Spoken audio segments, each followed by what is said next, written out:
Oui, je suis très heureux de vous recevoir, Marie-Agnès, ce soir. Vous êtes actuellement à l'affiche d'un spectacle qui se joue à l'Opéra Garnier, Tree of Coats, de Wayne McGregor. C'est un chorégraphe britannique.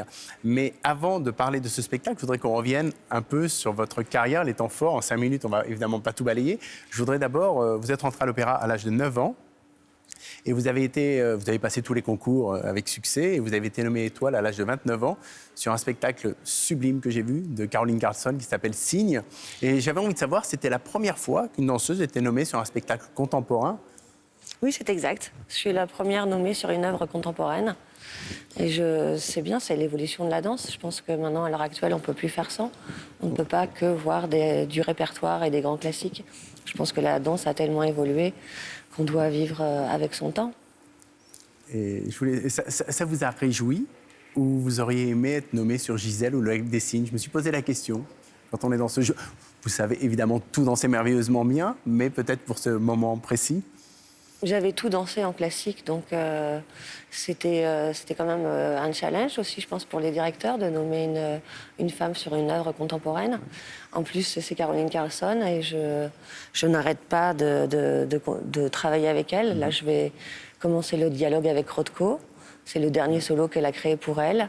Et elle me le livre. Donc, c'est une histoire sans fin avec Caroline. Absolument. En 30 ans de carrière, vous avez fait des rencontres magnifiques. Il n'y a pas eu que Caroline Carlson. Je pense notamment à Pina Bausch. Vous avez dansé ce spectacle sublime aussi. J'insiste là-dessus aussi. Orphée Eurydice. Ça a été une rencontre exceptionnelle. Oui, je dirais que toutes les femmes, toutes ces femmes sont des rencontres dans ma vie. Caroline, elle m'a appris l'espace, elle m'a appris l'improvisation. Pina, elle m'a appris la théâtralité vivante, le ressenti primaire sans jeu. Enfin, c'est la vérité qu'elle désire. C'est pas le jeu d'acteur. Il y a eu Pina, il y a eu Maurice Béjart avec le Boléro. Béjart, pour y gâter encore. Ouais. Et vous allez le redanser, je crois, l'année prochaine. Oui. Et ça aussi, c'est une œuvre majeure dans ma carrière. Et c'était drôle aussi que ça soit créé pour une femme, que ça soit un homme qui le révèle à l'univers et qu'il le redonne finalement à une femme. C'était aussi un beau cadeau. C'est magnifique. Et actuellement, donc, vous êtes dans Tree of Coats. On va en regarder un petit extrait et on va en parler après, si vous voulez bien.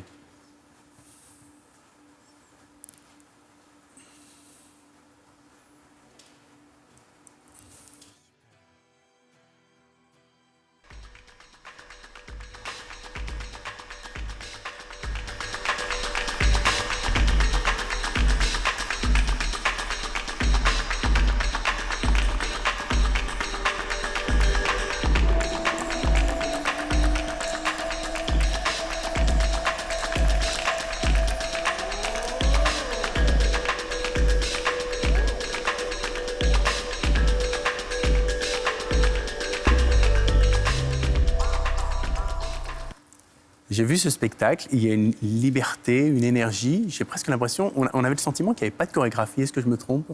Ah oui, complètement. Il y a quand même beaucoup d'improvisation. C'était très chiadé, très appris. Pas de place à l'improvisation. Oui. Et pourtant, quand on vous regarde, on a l'impression que vous regardez, vous jouez ensemble, vous cherchez un peu. Et c'est pour ça qu'il y a eu cette sensation-là. Évidemment, il y a de la chorégraphie, mais je veux dire, il n'y avait pas une part de liberté dans ce spectacle? Non, vraiment, tout est écrit. Alors, mais il y a une part de liberté parce que pour moi, c'est une nouvelle troupe et que de danser avec des danseurs anglais, c'est une nouvelle famille. Oui, parce qu'il faut le dire, il y a 6 danseurs de l'opéra et 9 danseurs de la compagnie de Wayne McGregor. Voilà. Donc c'est essentiellement des danseurs anglais et c'est très plaisant en fait de trouver une deuxième famille. Et ce sont des danseurs incroyables parce que on a fait quand même énormément de recherches de matériel, d'exercices avec Wayne. Et ce sont des danseurs que j'ai pris en mimétisme parce qu'ils ont une façon de bouger qui est singulière et que je ne connaissais pas encore. Oui, on vous sent très, très à l'aise et très heureuse dans ce spectacle. Et j'ai aussi le sentiment qu'il y a 3 choses qui comptent pour vous. C'est évidemment la danse, la musique, électro, et les arts plastiques. Je me trompe? Oui, l'art contemporain, oui. Oui. Ça vous intéresse beaucoup aussi? Vous avez eu des expériences ailleurs avec Marina Abramovic? Oui, Marina sur le boléro avec Sidi Larbi-Cherkaoui, mais aussi la première pièce que j'ai créée à l'Opéra avec Olivier Mossé. Et puis là, mon duo avec Joseph Schnarbel, où j'ai une première œuvre pérenne au Palais de Tokyo. Donc forcément, c'est une ouverture pour moi qui m'intéresse énormément. Oui, alors bientôt vous allez quitter l'opéra. J'ai pas envie de parler de retraite parce que j'ai l'impression que c'est quelque chose qui vous ressemble absolument pas. Vous allez continuer à explorer tous les territoires. Vous avez fait tellement de choses. On va voir, je crois, un extrait du clip de Biolay. Ça, c'était sublime. C'est en plan séquence, je crois. Ouais. Il y a eu la danse avec des signes, des vrais signes. Il y a eu une expérience avec Pippo Del Bono. Vous avez fait tellement, c'est vraiment le cas de le dire, le grand écart. Qu'est-ce que vous avez envie d'explorer maintenant pour demain ? La mise en scène, mettre l'autre en avant, un peu plus de création pour les autres, que j'ai un peu envie de m'oublier en tant qu'interprète, même si on ne va pas me laisser partir, parce que les chorégraphes me prennent déjà des rendez-vous pour 2018-2019. Mais c'est vrai que j'ai plus une attirance de mettre l'autre en valeur pour le moment. Et merci beaucoup, Marie-Agnès Gillot. J'étais très heureux de vous recevoir. Donc, je rappelle que vous êtes à l'Opéra Garnier, en tout cas, si on veut vous voir, jusqu'au 23 février. Ça s'appelle Tree of Codes. Merci infiniment d'être venu nous voir. Merci.